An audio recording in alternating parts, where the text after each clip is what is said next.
সমস্ত প্রশংসা দয়াময় মহান স্রষ্টার। আমার প্রাণপ্রিয় ছেলেমেয়েরা, আশা করি ভালো আছো। আমিও তোমাদের দোয়ায় আল্লাহর অশেষ রহমতে ভালো আছি। যাই হোক, আজকের ক্লাসের সিরিয়াল নাম্বার 7, অর্থাৎ 7ম ক্লাস। আর আজকে এক যুগে দুইটাই পরিবর্তন, এগুলো compound to simple R compound to complex একসাথে পরিবর্তন করতেছি, কারণ অনেক সময় লাগবে, তা না হলে। আচ্ছা, নিয়মটা বলি। এর আগে সিম্পল পড়ছো, কমপ্লেক্সও পড়ছো। আজকে আমরা একসাথে করাবো দুইটা, complex to simple, compound to simple, compound to complex. এর লেখছি কি বারযুক্ত কম্পাউন্ড সেন্টেন্সকে সিম্পল সেন্টেন্সে পরিবর্তন করতে গেলে আসবে, সেন্টেন্সের শুরুতে আসবে ইনস্পাইট অফ, যা সিম্পল সেন্টেন্সে পাইছো। বারযুক্ত কম্পাউন্ড সেন্টেন্সকে সিম্পল সেন্টেন্সে পরিবর্তন করতে গেলে, সিম্পল সেন্টেন্স যখন পরিবর্তন করব তখন সেন্টেন্সের শুরুতে আসবে ইনস্পাইট অফ। ইনস্পাইট অফের পরে সাবজেক্টের পসেসিভ কেস, তারপর পরবর্তী ভার্বের সাথে আইএনজি, তারপর সেন্টেন্স থেকে বার্ট উঠে যাব বাকি অংশ। উদাহরণটা দেখো, he is poor but he is honest. সে গরিব কিন্তু সে সৎ। কি আছে? বার্ট আছে। এখন যে নিয়মটা বললাম, বার্টযুক্ত কম্পাউন্ড সেন্টেন্সকে সিম্পল সেন্টেন্সে পরিবর্তন করতে গেলে সেন্টেন্সের শুরুতে আসবে ইনস্পাইট অফ, তারপর সাবজেক্টের পসেসিভ কেস, এই সাবজেক্ট হি, এর পসেসিভ কেস হিস, আর ভার্বের সাথে আইএনজি। এই am is are was were এর পরিবর্তে হবে বিং। তারপর এই সেন্টেন্সে কি আছে? অ্যাডজেক্টিভ, এই অ্যাডজেক্টিভটাই বসবে, বার্ড এর জায়গায় কমা, তারপর বাকি অংশ। আর এই বারযুক্ত আবার এখন কম্পাউন্ড সেন্টেন্সকে আমরা কমপ্লেক্স সেন্টেন্সে নিতেছি। আর কি করব? এটা আরও সহজ। বারযুক্ত কম্পাউন্ড সেন্টেন্সকে কমপ্লেক্স সেন্টেন্সে পরিবর্তন করতে গেলে সেন্টেন্সের শুরুতে আসবে দো অথবা অলদো। যদিও আমি এখানে লিখছি দো, তুমি অলদো ব্যবহার করতে পারো। দ্যাটস নো ডিফারেন্স বিটুইন দো অ্যান্ড অলদো। দো এবং অলদোর মধ্যে কোনো পার্থক্য নেই। তাহলে বারযুক্ত কম্পাউন্ড সেন্টেন্সকে কমপ্লেক্স সেন্টেন্সে পরিবর্তন করতে গেলে সেন্টেন্সের শুরুতে আসবে দো অথবা অলদো। আর দুটা সেন্টেন্সের মাঝে যে বার্ড আছে, বার্ড উঠে যাব, বার্ডের জায়গায় কমা, তারপরে বাকি অংশ। তাহলে কি আসে? He is poor but he is honest, though he is poor he is honest. এইগুলো বারযুক্ত কম্পাউন্ড সেন্টেন্সকে আমরা পরিবর্তন করলাম সিম্পল সেন্টেন্স আর কম্পাউন্ড সেন্টেন্স, কমপ্লেক্স সেন্টেন্স। বারযুক্ত কম্পাউন্ড সেন্টেন্সকে সিম্পল সেন্টেন্সে পরিবর্তন করতে গেলে ইনস্পাইট অফ, আর বারযুক্ত কম্পাউন্ড সেন্টেন্সকে কমপ্লেক্স সেন্টেন্সে পরিবর্তন করতে গেলে সেন্টেন্সের শুরুতে আসবে দো অথবা অলদো। এখন আমরা দেখাবো অরযুক্ত কম্পাউন্ড সেন্টেন্সকে যদি আমরা সিম্পল সেন্টেন্সে পরিবর্তন করি, সেন্টেন্সের শুরুতে আসবে উইদাউট প্লাস বার প্লাস আইএনজি। আর যখন কমপ্লেক্সে নিব তখন আসবে if dot dot not, if dot dot not অথবা আনলেস। আমরা একটা নিয়ম লিখি, উদাহরণ দেখি, দেখলেই হয়তো বা কিছুটা বুঝতে পারবো।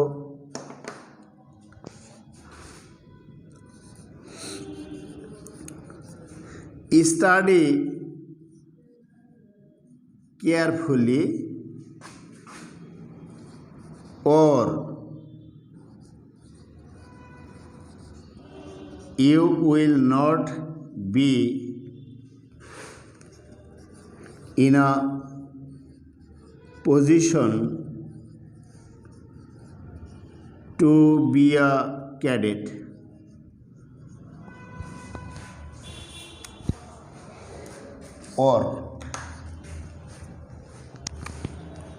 অরযুক্ত কম্পাউন্ড সেন্টেন্সকে সিম্পল সেন্টেন্সে পরিবর্তন করতে গেলে কি করতে হবে? সেন্টেন্সের শুরুতে আসবে উইদাউট, উইদাউটের পরে যে ভার্ব থাকবে ভার্বের সাথে আইএনজি, তারপর বাকি অংশ। তাহলে সেন্টেন্সের শুরুতে আমরা বসাই উইদাউট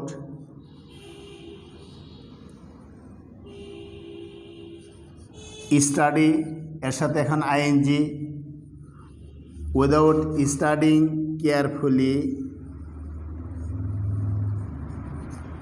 ওর উঠে যাবে। ওর যদি আমরা নাই উঠাই তাহলে তো ও কম্পাউন্ডেই রয়ে গেল। কাজে এই ওরের কারণে আসলো, ওরের কারণে এসে গেল আমাদের কি? ওরের কারণে আসলো উইদাউট, উইদাউটের পরে যে ভার্বের সাথে আইএনজি। তাহলে উইদাউট স্টাডিং কেয়ারফুলি ওর উঠে যাব, তারপর পরের অংশ যা আছে ঠিক তাই। You will not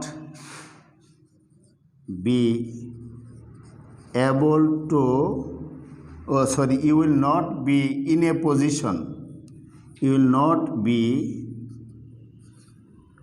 in a position to be a cadet। আবার নিয়মটা বলি, দেখো। অরযুক্ত কম্পাউন্ড সেন্টেন্সকে সিম্পল সেন্টেন্সে পরিবর্তন করতে গেলে সেন্টেন্সের শুরুতে আসবে উইদাউট, বসাইলাম উইদাউট। তারপর কি আছে? যে ভার্ব থাকবে ভার্বের সাথে আইএনজি, ভার্ব হলো স্টাডি, স্টাডির সাথে হলো স্টাডিং। তারপর কি আছে? ওরটা উঠে যাবে, ওরের স্থলে কমা, তারপর বাকি অংশ। তাহলে দেখো, স্টাডি কেয়ারফুলি, সতর্কতার সাথে লেখাপড়া করো। ওর নইলে you will not be in a position to be cadet, তুমি ক্যাডেট হতে পারবে না। আর এটার অর্থ দাঁড়াইল উইদাউট স্টাডিং কেয়ারফুলি, সতর্কতার সাথে লেখাপড়া না করে you will not be in a position to be cadet, তুমি ক্যাডেট হতে পারবে না।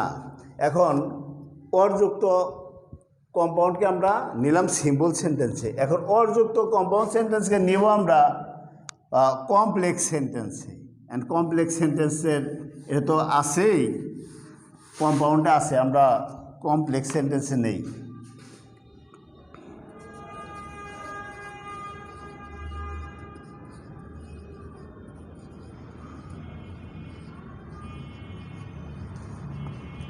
আচ্ছা, অরযুক্ত কম্পাউন্ড সেন্টেন্সকে কমপ্লেক্স সেন্টেন্সে পরিবর্তন করতে গেলে সেন্টেন্সের শুরুতে আসবে ইফ, আর সাবজেক্ট যদি না থাকে আনতে হবে ইউ। আর নটটা এমনি এমনি বসে না, হেল্পিং ভার্ব ছাড়া নট বসবে না। এখানে আসবে কি? সাবজেক্ট ইউ, এর সাথে অ্যাড করতে হবে do not. If you do not study carefully you will not be in a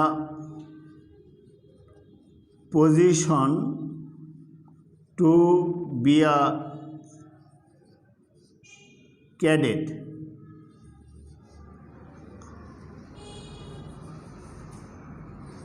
CADET।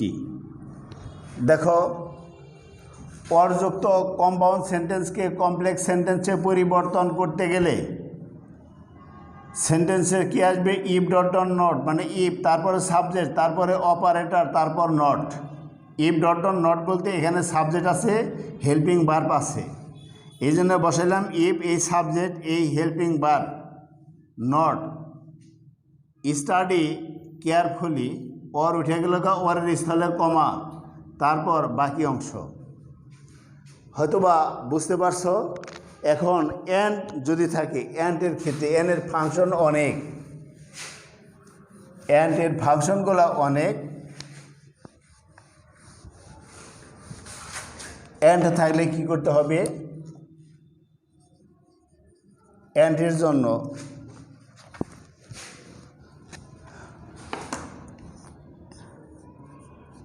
By plus বার প্লাস আইএনজি, আর এখানে আসবিল ইফ। এই অ্যান্ড যুক্ত সেন্টেন্সের পরের অংশটা যদি ফিউচার টেন্সে থাকে, অ্যান্ড যুক্ত কম্পাউন্ড সেন্টেন্স এর পরের অংশটা যদি ফিউচার টেন্স থাকে, তাহলে আমাদের এই নিয়ম অনুসরণ করতে হবে। যেমন লিখলাম study carefully and you will be a cadet. এখানে আছে অ্যান্ডের পরের সেন্টেন্সটা ফিউচার টেন্স।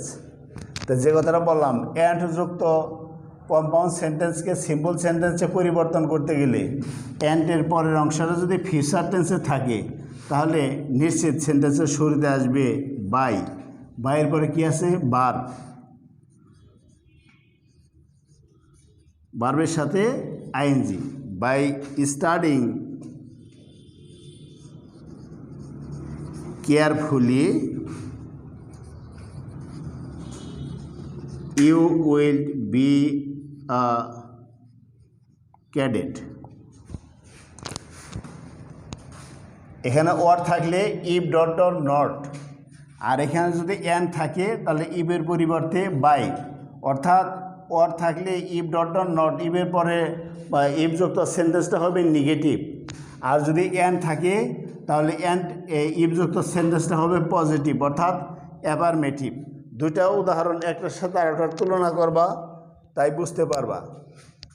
আবার দেখি আরেকটা নিয়ম বলি।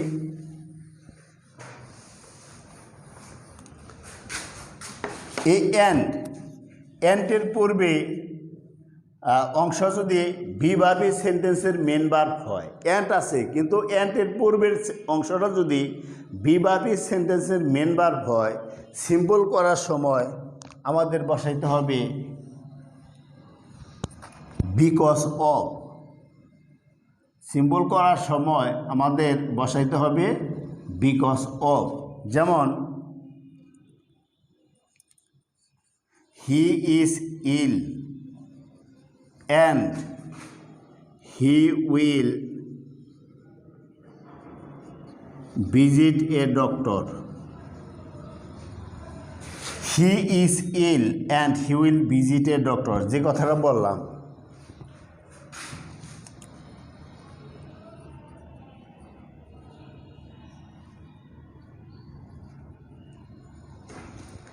অ্যান্ড যুক্ত সেন্টেন্স এর পূর্বের অংশে ভিভার্ব যদি সেন্টেন্সের মেন ভার্ব হয়, তাহলে অ্যান্ড যুক্ত কম্পাউন্ড সেন্টেন্সকে সিম্পল সেন্টেন্সে পরিবর্তন করতে গেলে অ্যান্ড এর পরিবর্তে আসবে বিকজ অফ।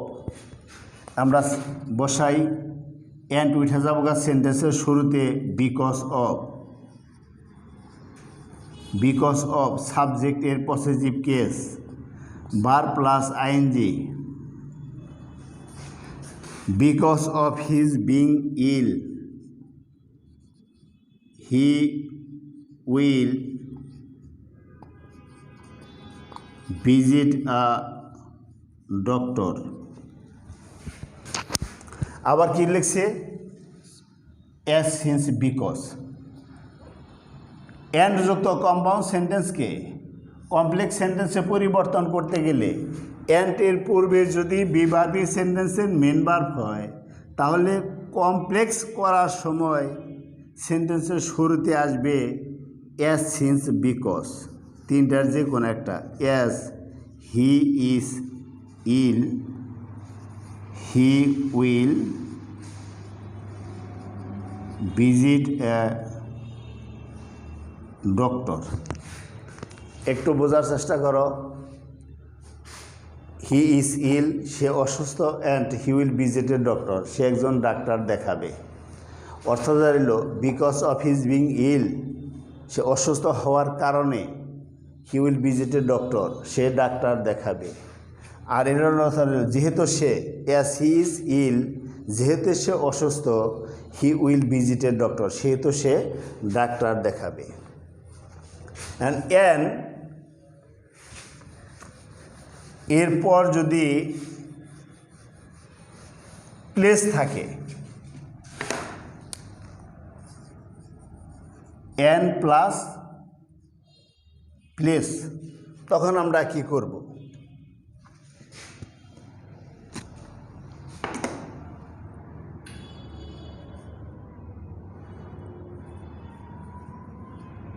প্লেস এর পরের অংশ,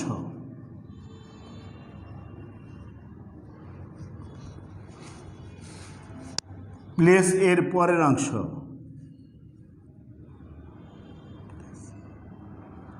আর কম্পাউন্ড করার সময় আসবে কে? কম্পাউন্ড থেকে কমপ্লেক্স করার সময় আসবে হোয়ার। যেমন একটা লিখি, একটা উদাহরণ লিখলাম, Bangladesh is a small country and we live here. এই and তাহলে কি আছে?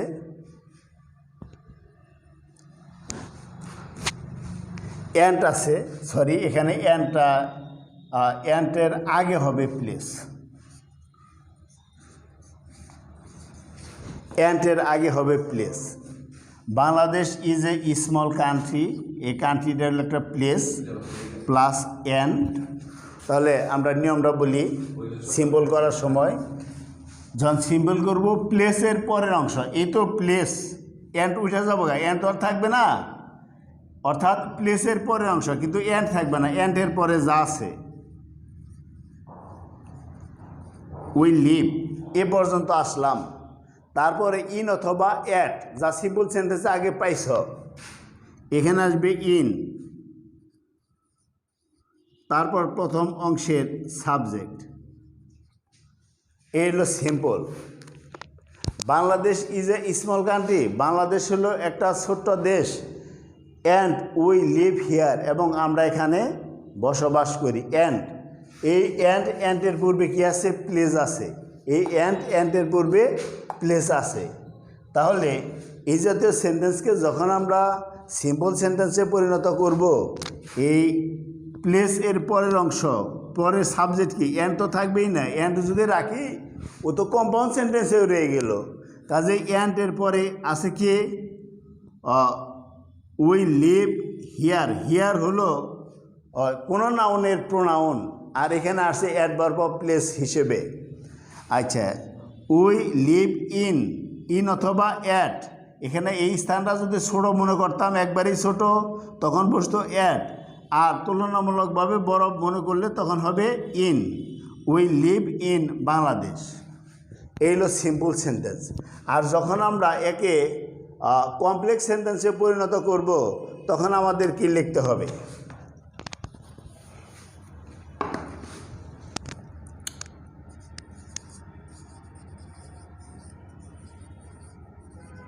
Bangladesh is a small country, অ্যান্ডের জায়গায় where we live. Bangladesh is a small country where we live. এই ক্ষেত্রে হিয়ার বা দেয়ার যখন আমরা কমপ্লেক্স সেন্টেন্সে নিব, তখন সেন্টেন্সের শেষে হিয়ার অথবা দেয়ার উঠে যাবে। তাহলে কম্পাউন্ডে কি আছে? Bangladesh is a small country and we live here. Bangladesh হলো একটা ছোট দেশ এবং আমরা এখানে বসবাস করি। এই হিয়ার বলতে বাংলাদেশকে বোঝাইছে। এখানে দুইটা সেন্টেন্স, দুইটা সাবজেক্ট, এই সাবজেক্ট এই ভার্ব, এই সাবজেক্ট এই ভার্ব। যখন আমরা সিম্পল সেন্টেন্সে পরিণত করব, দ্বিতীয় অংশের সাবজেক্ট ভার্ব আসবে, তারপর এই এর অবস্থান বোঝা ইন অথবা অ্যাট আসবে, তারপর প্রথম সেন্টেন্সের সাবজেক্ট, এটা যে ভার্ব হয় এটি হবে সাবজেক্ট। এই হলো সিম্পলের পদ্ধতি। আর যখন আমরা ওই কম্পাউন্ড থেকে কমপ্লেক্সে পরিণত করব, তখন হোয়ারের স্থলে অ্যান্ডের স্থলে আসবে হোয়ার। হোয়ারের পরে আমরা কি করব? হোয়ারের পরে আমরা কি করব? দ্বিতীয় অংশের যে সাবজেক্ট ভার্ব বসাবো, কিন্তু হিয়ার অথবা দেয়ার শব্দটা থাকলে সেন্টেন্স থেকে চিরদিনের জন্য বাদ দিতে হবে। আজকের মতো এই পর্যন্তই রইল। আর একটা ক্লাস নেবে, এর উপরে ভিত্তি করে ভালোভাবে পড়াশোনা করো, তারপরে হোমওয়ার্ক দিব। তাহলে আজকে আর নয়, if Allah keep us alive, meet you next time. অর্থাৎ আল্লাহ যদি আমাদের জীবিত রাখে, পরে দেখা হবে। আল্লাহ হাফিজ।